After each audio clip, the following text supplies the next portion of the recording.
आप लोग।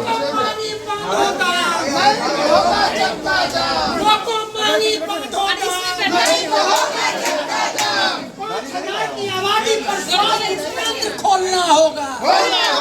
खोलना होगा। 1000 की आबादी पर डॉक्टर की बहाली करनी होगी, करनी होगी। खाली पदों पर अस्थायी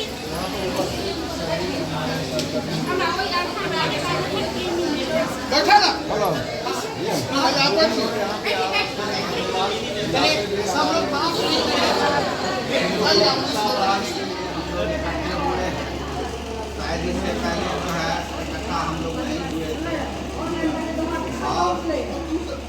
हमारे संगठन जो है ये अच्छा चीज़ नहीं है, तो इसीलिए हम भी इसका विरोध करते हैं कि ये चीज़ लागू नहीं होना चाहिए। लागू होने से पहले जो है सरकार को समान काम समान वेतन देना चाहिए और सभी कर्मियों को परमानेंट करना चाहिए। जो है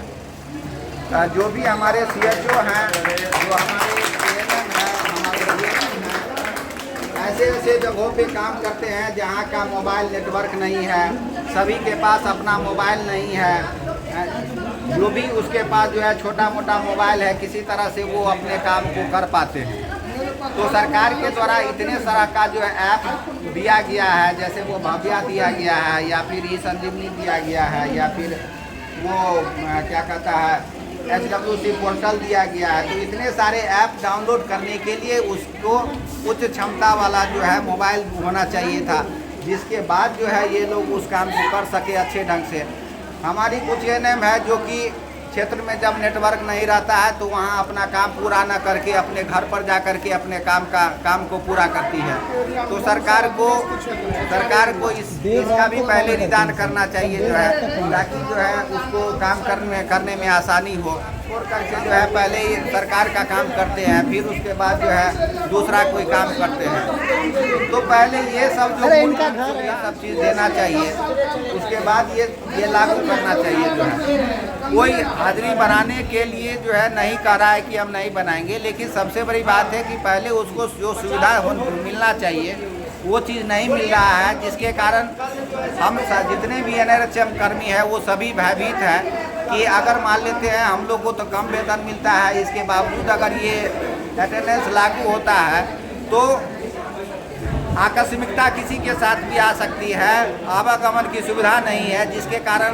कार्यस्थल पर पहुंचने में आधा एक घंटा लेट सभी को हो ही जाता है। ये कोई चाहते हुए भी नहीं उसको रोक सकता है। तो ऐसे में अगर ये डिजिटल सिस्टम के माध्यम से अगर हाजिरी बनाती है सरकार तो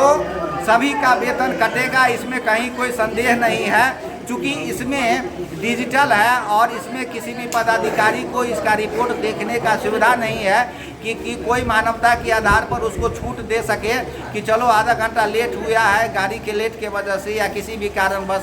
या फिर प्राकृतिक आपदा के वजह से, तो उस परिस्थिति में आपका वेतन नहीं कटेगा। लेकिन ये डिजिटल सिस्टम से तो उस तरह का बात होगा नहीं। डिजिटल सिस्टम तो ये चीज़ समझेगा नहीं कि हमारी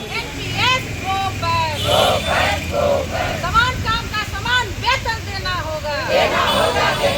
समान काम के बदले समान वेतन देना होगा, ठेका संविदा को अस्थायी नियुक्ति करनी होगी, अस्थायी नियुक्ति करनी होगी, बेरोजगारों को रोजगार देना होगा, सभी स्वास्थ्य केंद्रों पर सरकारी भवन का निर्माण कराना होगा, पेयजल शौचालय की व्यवस्था करनी होगी, नहीं तो इनकलाब जिंदाबाद, FRS go back, FRS go back। ये FRS की जो नीति सरकार के द्वारा लाई गई, इसका आज हम लोगों का चौथे चरण का आंदोलन है। पहले चरण में हम लोग 6 जुलाई को CS महोदय के सामने धरना प्रदर्शन का काम किए थे। 12 जुलाई को जिला स्वास्थ्य समिति के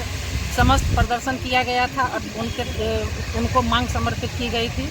फिर 18 जुलाई को हम लोगों का स्टेट कमेटी के निर्णय अनुसार पटना में ऑल ओवर डिस्ट्रिक्ट के सारे PSC के सभी साथी वहाँ थे, उनके द्वारा प्रदर्शन का काम किया गया। और आज ये चौथे चरण में ये आंदोलन है। आज 22 जुलाई से पूरे राज्य में प्रत्येक जिले के हर PSC में FRS के विरोध में समान काम के बदले समान वेतन देने के लिए और सभी स्वास्थ्य केंद्रों पर भूतलक्षी प्रभाव से सभी व्यवस्था करने के लिए हम हमारे सभी साथी, खास करके NHM के साथी आज से दरी बिछाए हैं और अपने सभी कार्य का बहिष्कार ये लोग कर रहे हैं और हम सभी भी इन लोगों के कार्य में अपना सहयोग दे रहे हैं। FRS को सरकार समाप्त करे, इसका हम लोग विरोध नहीं कर रहे हैं, लेकिन जब तक हम लोगों को पूर्ण रूपेण सुविधा नहीं देती है सरकार, तब तक हम लोग इसका विरोध करेंगे। और खास करके जो हमारे फील्ड वर्कर साथी हैं, क्षेत्र में काम करने वाले साथी हैं, उनके लिए तो ये कतई संभव नहीं है कि 3 बार ये लोग हम लोग क्षेत्र में जा रहे होते हैं तो कोई पब्लिक हम लोगों को रोक के कहता है मैडम ये बात सुन लीजिए, अगर उनकी बात नहीं सुने तो उनसे लात जूता खाएंगे, अगर उनकी बात सुनने लगे तो हम लोगों का टाइम तब तक निकल जाएगा, तो उस दिन का वेतन कटेगा और ये सिस्टम लगातार चलता ही रहेगा, क्योंकि किसी भी प्रकार की कोई सुविधा आने जाने के लिए भी नहीं है, न ही अपना स्वास्थ्य केंद्र है, न ही वहाँ पर पेयजल की व्यवस्था है, न शौचालय की व्यवस्था है, न बिजली की व्यवस्था है, किसी प्रकार की कोई सुविधा नहीं है। और इस तरीके से हम लोग ग्रामीण जनता में, सुदूर देहात में हम लोग अपना काम करते हैं और इस तरीके का